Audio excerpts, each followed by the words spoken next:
একমাত্ৰ হত্যাকাণ্ড য'ত ঘটনা ঘটিছে ছিংগাপুৰত, তদন্ত কৰিছে দিছপুৰত।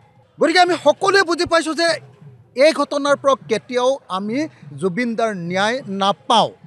সমগ্ৰ অসমৰ মানুহে কৈছে যে জুবিনদাৰ ন্যায়ৰ কাৰণে কেন্দ্ৰীয় চৰকাৰে কি কৰিলে? ৰাজ্য চৰকাৰে ছিংগাপুৰত গৈ বাৰু তদন্ত কৰিব নোৱাৰে, কেন্দ্ৰীয় চৰকাৰে কিয় এতিয়ালৈকে CBI তদন্ত ঘোষণা নকৰিল? কিয় জুবিনদাৰ প্ৰতি এই অন্যায় কৰা হৈছে যে বিদেশত কৰিবলগীয়া তদন্ত কিয় আমাৰ অসম পুলিচৰ হাতত তদন্ত কৰিবলৈ এৰি দিয়া হৈছে?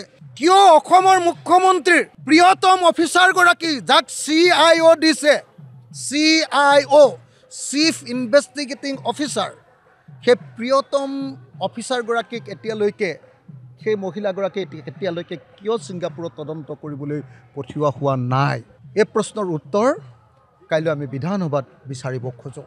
আমাক এটাই লাগে যে জুবিন গাৰ্গক আমাক ন্যায় লাগিব, ন্যায় লাগিব, ন্যায় লাগিব। পৃথিৱীৰ যিকোনো পৰিস্থিতিত হ'লেও জুবিন গাৰ্গৰ যদি ন্যায় নাপাওঁ তেতিয়াহ'লে অসমীয়া মানুহ শান্ত নহওঁ।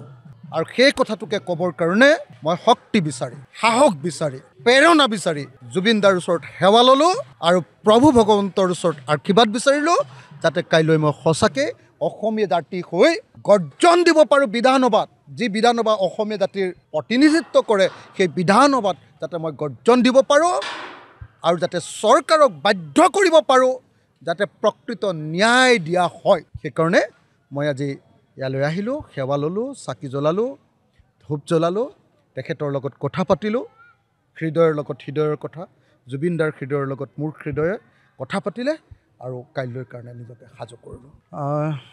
কাইলৈ অসম বিধানসভাৰ অধিৱেশন আৰম্ভ হ'ব। উইণ্টাৰ ছেশ্যন, শীতকালীন অধিৱেশন, আৰু জুবিনদাৰ মৃত্যুৰ পাছৰ প্ৰথমখন বিধানসভাৰ অধিৱেশন। মই জুবিনদাৰ পৰা আশীৰ্বাদ ল'বলৈ আহিলোঁ, যাতে কাইলৈ সমগ্ৰ অসমবাসী ৰাইজৰ হৈ অসমবাসীৰ এজন প্ৰতিনিধি ৰূপে, অসমৰ ঐতিহাসিক ঠাই শিৱসাগৰৰ বিধায়ক ৰূপে মই যাতে কাইলৈ জুবিনদাৰ ন্যায়ৰ কাৰণে বিধানসভাত সঠিকভাৱে মাত মাতিব পাৰোঁ, সঠিক সাহসেৰে মাত মাতিব পাৰোঁ, আৰু যাতে জুবিনদাৰ ন্যায় কাইলৈ চৰকাৰৰ পৰা আদায় কৰি আনিব পাৰোঁ, তাৰ কাৰণে জুবিনদাৰ ওচৰত সেৱা ল'বলৈ আহিলোঁ, জুবিনদাৰ পৰা আশীৰ্বাদ ল'বলৈ আহিলোঁ, আৰু প্ৰভুক মই আশীৰ্বাদ বিচাৰিছোঁ যাতে কাইলৈ মোক শক্তি দিয়ে,